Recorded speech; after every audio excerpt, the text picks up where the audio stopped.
வணக்கம். இன்றைய மாவட்ட செய்திகள்.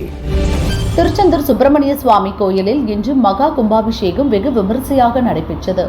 இதில் பல லட்சம் பக்தர்கள் பங்கேற்றனர். கும்பாபிஷேகத்தின் தொடர் நிகழ்ச்சியாக சுவாமி சண்முகருக்கு உருகு சட்ட சேவை நடைபெற்றது. முன்னதாக சுவாமி சண்முக விலாஸ் மண்டபம் எழுந்தருளினார். சுவாமியை தரிசனம் செய்வதற்காக மண்டபம் வெளியே நின்றிருந்த திரளான பக்தர்கள் ஒரே நேரத்தில் தடுப்பு வேலிகளை தள்ளிவிட்டு திபுதிபுவென மண்டபத்திற்குள் நுழைந்தனர். இதனால் தள்ளுமுள்ளி ஏற்பட்டது. நெரிசலை ஒழுங்குபடுத்த முடியாமல் போலீசார் மற்றும் கோயில் காவலர்கள் திணறினர். சண்முக விலாஸ் மண்டபத்தில் பக்தர்கள் அதிக அளவு குவிந்ததால் போலீசார் செய்வதறியாது திகைத்தனர். அங்கு பரபரப்பான சூழல் ஏற்பட்டது.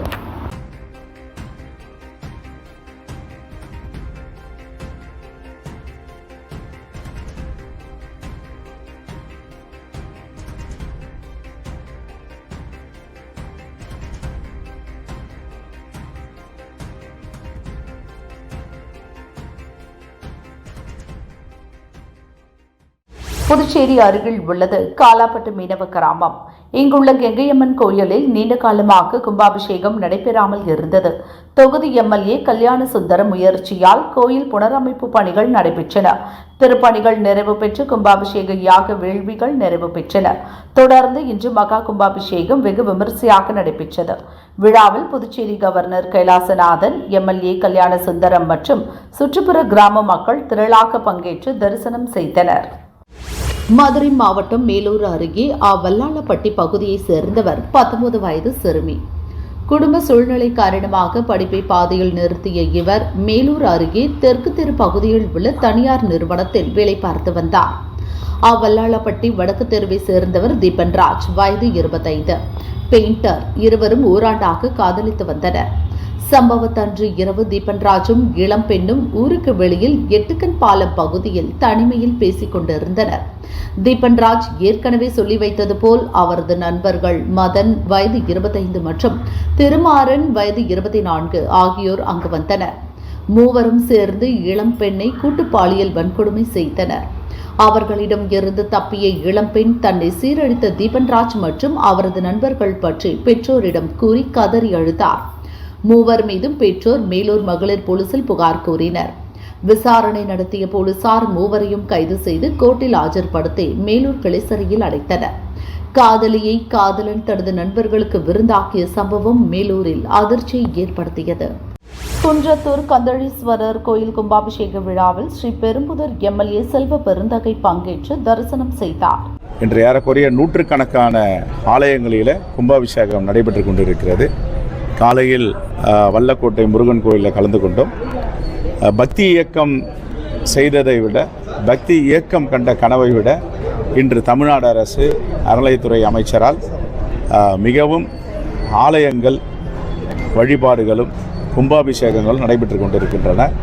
3000 கோவில்களுக்கு மேல் இதுவரை கும்பாபிஷேகம் நடைபெற்றிருக்கிறது. 4000 கோடிக்கு மேல் சொத்துக்கள் மீட்டெடுக்கப்பட்டிருக்கின்றன. இதுதான் உண்மையான பக்தி இயக்கமாக நாங்கள் பார்க்கிறோம். நானே சாமி கும்பிட முடியலங்க. போன 10-11 நின்றுட்டு அதிகாரிகள் ரொம்ப இர்ரெஸ்பான்சிபிளாக தான் இருந்தாங்க. யாரையும் அங்கே வரவேற்கிறதுக்கும் ஆள் இல்லை, கேட்பார்ட்டு தான் கிடந்தோம். நாங்கள் அது சரியாக பண்ணலை. சொல்லப்போனால் நான் ஒரு 1.5-2 மணி நேரம் இருந்தேன் கோவிலில். என்னாலேயும் ஆலய தரிசனம் பண்ண முடியல, முருகனை தமிழ் கடவுளை பார்க்க முடியல.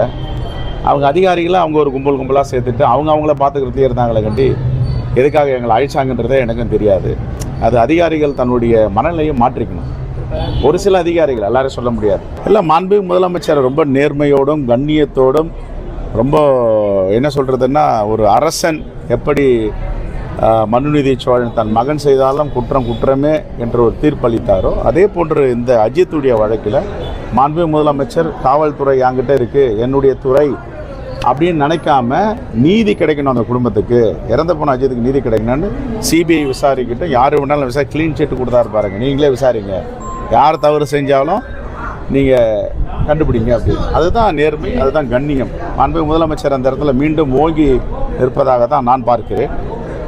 முன்னாள் முதலமைச்சர்லாம் சொன்னாங்க சிபிஐலாம் வானத்திலிருந்து குதிச்சதா, அவர்கள் தான் கண்டுபிடிக்க முடியுமா, இவங்க கண்டுபிடிக்க முடியுமா, அப்படிலாம் சொல்லலை. அவர் ஒரு சந்தேகம் வந்துருச்சு, எதிர்கட்சிகள் சந்தேகத்தை வைக்கிறாங்க. உடனே அவர் சொல்லிட்டார் உண்மை வெளியே வரட்டும், சிபிஐ. ஏன் போலீஸ் விசாரிச்சாருன்னா சிபிஐ விசாரிச்சாருன்னா விசாரிக்கிட்டு அதுக்கு ஓகே சொல்லிட்டார். அதெல்லாம் வரவேற்க தகுந்த விஷயம் தான், பெருந்தன்மையோடு. மா விவசாயிகளின் வாழ்வாதார மேம்பாடு கருதி மாங்காய் டன் ஒன்றுக்கு 4000 ரூபாய் மானியம் வழங்க வேண்டும். மாம் பழங்களை ஜூஸ் கம்பெனிகள் மொத்தமாக கொள்முதல் செய்ய வழிவகை ஏற்படுத்தி கொடுக்க வேண்டும் என மா விவசாயிகள் அரசை தொடர்ந்து வலியுறுத்தி வருகின்றனர். எனினும் அரசு தரப்பில் நடவடிக்கை எடுக்கவில்லை. இதை கண்டித்து வேலூர் கலெக்டர் ஆபீஸ் முன்பு மா விவசாயிகளுக்கு ஆதரவாக பாஜகவினர் கண்டன ஆர்ப்பாட்டத்தில் ஈடுபட்டனர். மா விவசாயிகளின் பிரச்சனையை முதல்வர் கவனிக்காவிட்டால் மாங்காய்களை அவர் வீட்டின் முன் கொட்டி ஆர்ப்பாட்டம் நடத்தவும் முடிவெடுக்கப்பட்டது. தமிழகத்தில் மாவட்டத்தில் அதிகமாக இருந்தாலும் கூட விவசாயிகள் இன்னைக்கு மிகவும் வருத்தத்தில், சோகத்தில், வேதனையில் இருந்து கொண்டிருக்கிற காரணம் தகுந்த விலை கிடைக்காத, ஆதார விலை கூட கிடைக்காத காரணத்தினாலே மா விவசாயிகள் என்ன செய்வது அறியாமல் தவித்துக் கொண்டிருக்கிறார்கள். தமிழக அரசு கண்ணும் காணாமல், இதை குறித்து கவலைப்படாமல் ஆட்சி நடத்தி கொண்டிருக்கிறது. வடசென்னை காசிமேட்டை சேர்ந்த மீனவர் சுரேஷ் தனது விசைப்படகில் 6 பேருடன் இன்று அதிகாலை 3 மணிக்கு கடலுக்கு மீன்பிடிக்க சென்றார். 5 நாட்டிகள் தொலைவில் மீன்பிடித்துக் கொண்டிருந்தபோது அங்கு வந்த காரைக்கால் மீனவர்கள் காசிமேடு மீனவர்களின் மீன்பிடி வலையை அறுத்து எறிந்தனர். காசிமேடு மீனவர்களின் படகு மீது 90 அடி விசைப்படகை கொண்டு மோதி சேதப்படுத்தினர். ரப்பர் குண்டுகளை வீசி பயங்கர ரகளையில் ஈடுபட்டனர். கடலின் கரைப்பகுதியில் மீன்பிடிக்க காசிமேடு மீனவர்கள் எதிர்ப்பு தெரிவித்ததால் காரைக்கால் மீனவர்கள் 9 விசைப்படகுகளில் வந்து காசிமேடு மீனவர்களிடம் மோதலில் ஈடுபட்டது போலீஸ் விசாரணையில் தெரியவந்தது. காரைக்கால் மீனவர்கள் மீது நடவடிக்கை எடுப்பதாக போலீசார் மற்றும் மீன்வளத்துறை அதிகாரிகள் உறுதியளித்தனர். நடுக்கடலில் காசிமேடு மீனவர்களை தாக்கிய சம்பவம் மீனவர்களிடையே கொந்தளிப்பை ஏற்படுத்தியது. விடியகாலம் 3 மணிக்கு போட்டு எடுத்துன்னு போய் நாங்கள் 4.5 நாட்டுக்கு நடுவில் வலை போட்டு தொழில் பண்ணியிருக்கோம். அப்புறம் காரைக்கால் போட்டு நாகப்பட்டினம் போட்டு எங்கள் வலைகளை கிழித்து இழுத்துன்னு போகிறாங்க. அப்போ நாங்கள் போய் கிட்ட போய் கேட்குறோம், ஏன் எங்கள் வலையெல்லாம் சேதப்படுத்தி இங்கே வந்து இழுக்கிறீங்க, நீங்கள் அதிவேக இன்ஜின் பொறுத்தனை போட்டாச்சு, இங்கே இழுக்கக்கூடாதுன்னு கேட்கும்போது அவங்க வந்து எங்களை தகாத வார்த்தையில் பேசி எங்கள் வலையை கிழித்து போட்டை இடித்து, ஒரு போட்டு டேமேஜ் ஆகிருக்கு, என் போட்டில் அடித்து சைடு போயிருக்கு, சைடு தேஞ்சிருக்கு. ஒரு போட்டில் வந்து ஆங்கர் போய் ஒரு செட் ஆங்கர் அப்படியே போயிடுச்சு கவுத்தோட. இன்னொரு போட்டில் வலை சேதம். நான் இழுத்து மீறி கேட்கும்போது அவங்க வந்து டயர் பாம்பு, டயர் இரும்பு குண்டு இதெல்லாம் தூக்கி எங்கள் மேலே தாக்குறாங்க. மீறி நான் கேட்கும்போது எங்களை தகாத வார்த்தையில் திட்டிட்டு எங்கள் போட்டை இடிக்கிறதுக்கு 9 போட்டு காரைக்கால் போட்டு நாகப்பட்டினம் போட்டு ஒன்றா சேர்ந்து எங்களை இடித்து தாக்கிறதுக்கு வராங்க. நாங்கள் பயந்துக்குன்னு என்ன பண்ணுறதுன்னு தெரியாமல் நாங்கள் கரை திரும்பி போட்டோம். கரை திரும்பி வந்து ஃபிஷரிஸ்லையும் ஸ்டேஷன்லையும் கம்ப்ளைண்ட் கொடுத்துருக்கோம். இப்போ அதாவது உயிர் அச்சுறுத்தல் தான். அவங்க வந்து எங்கள் போட்டை தாக்க வந்தாங்க, கத்தி எடுத்து காட்டாங்க. வலையில் போகிற டயர் பாம்பு, இரும்பு குண்டு இதெல்லாம் தூக்கி அடித்தாங்க. அதெல்லாம் என் போட்டில் வச்சிருக்கேன். உயிருக்கு பயந்து தான் நாங்கள் ஓடியாந்தோம். ஏன்னா அவங்க ஏற்றுனாங்கன்னா அவங்க போட்டு இருக்கிறதுக்கு எங்கள் போட்டு உள்ளே வட்டோம்.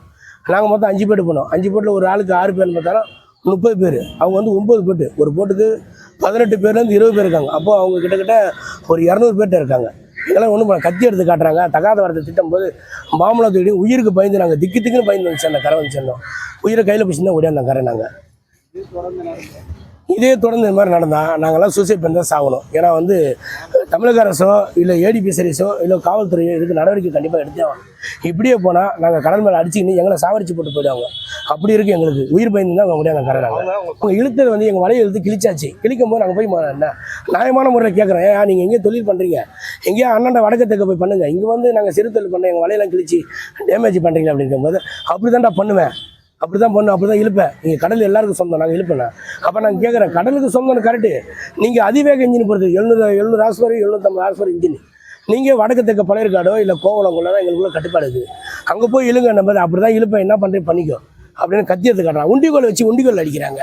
இது புதுசாக இருக்குது எங்களுக்கு. நாங்கள் மீன்காரன் வந்து உண்டிகோல் வச்சு அடிப்பான். நான் உண்டிகோல் அடிக்கிறான், கழுத்துக்கு அடிக்கிறான், டயர் பாம்பு, இரும்பு குண்டு, கத்தி எடுத்து காட்டுறான், தகாத வார்த்தைகள் திட்டுறாங்க ரொம்ப அசிங்கமாக. அப்போ நாங்கள் பயந்து தான் வந்து சேர்ந்தோம். எங்கே இடித்து நாங்கள் உயிர் சேதம் ஏற்பட்ட போது போட்டு உள்ளே ஓட்டுற அப்படின்னு வந்தோம். ஏன்னா இவங்க போட்டில் இடித்து ஒரு போட்டு சேதமும் ஆகிருக்கு. அந்த பயத்தில் தான் வந்து சேர்ந்தேன். கரை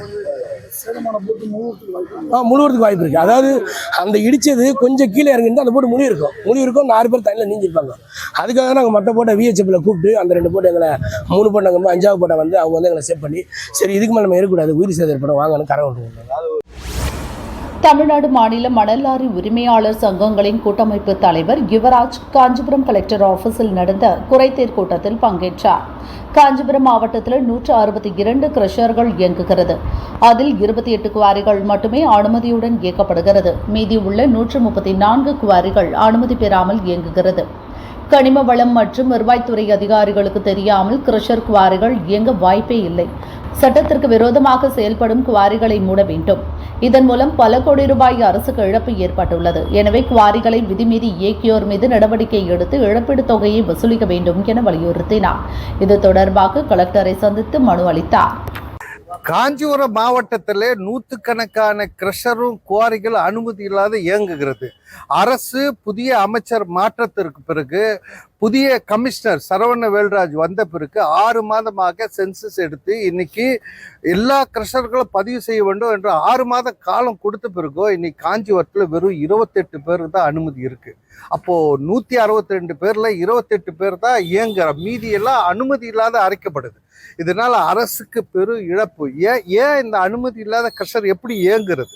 ஆகவே மாவட்ட ஆட்சியர் கனிமவளத்துறை அவர்கள் துணையாக இருந்தாலும் மாவட்ட ஆட்சியருக்கு இந்த பொறுப்பு இருக்கு. எப்படி இடி இன்னைக்கு மணல் கோரை வருகிறதா, எந்த கலெக்டராவது கையெழுத்து போறா, டெல்லிக்கு அழைத்ததுனால இன்னைக்கு மணல் கோரை இவ்வளோ ஸ்ட்ரிக்டா இருக்கு. ஆனா இந்த கனிமங்கள் வெட்டி எடுப்பதிலும் மாவட்ட ஆட்சியர் முழு பொறுப்பு ஏற்றுக்க வேண்டும். நீங்கள் தான் இதை தடுக்க வேண்டும். அனுமதி இல்லாத கிரஷரு நான் மனு கொடுத்துருக்கேன்.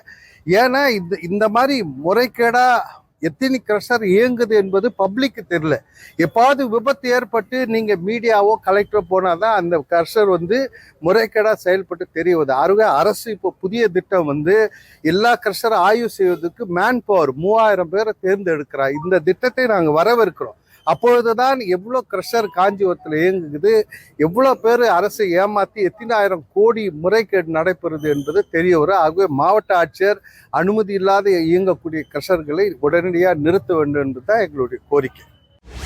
மதுரை சோலை அழகுபுரம் மகாலட்சுமி கோயில் தெருவை சேர்ந்த காவாலி முத்து, கிரைம் பாலா, சிகாம் சரவணன், அட்டோரி ஆகியோர் கஞ்சா போதை மாத்திரைகளை பதுக்கி விற்பனை செய்து வருகின்றனர். இக்கும்பல் மாணவர்களை குறிவைத்து கஞ்சா சாக்லேட் விற்பனை செய்வது வழக்கம். அதே பகுதியை சேர்ந்த கார்த்திக் என்பவர் கஞ்சா கும்பலை தட்டி கேட்டார். ஆத்திரமடைந்த கஞ்சா ரவுடிகள் கார்த்திக் மற்றும் அவரது தந்தை பாண்டியை வீட்டிற்கு நேரில் சென்று வாள், அரிவாள் உள்ளிட்ட பயங்கர ஆயுதங்களால் கொடூரமாக தாக்கினர். இனியும் தலையிட்டால் உனக்கு தலை இருக்காது என கொலை மிரட்டல் விடுத்துவிட்டு பட்டாக்கத்தியுடன் அசால்ட்டாக தெருவில் நடந்து சென்றனர். ரவுடி கும்பல் தாக்கியதில் படுகாயமடைந்த கார்த்தியை அரசு ஹாஸ்பிட்டலில் அட்மிட் செய்தனர். கஞ்சா ரவுடிகளை போலீசார் தேடுகின்றனர்.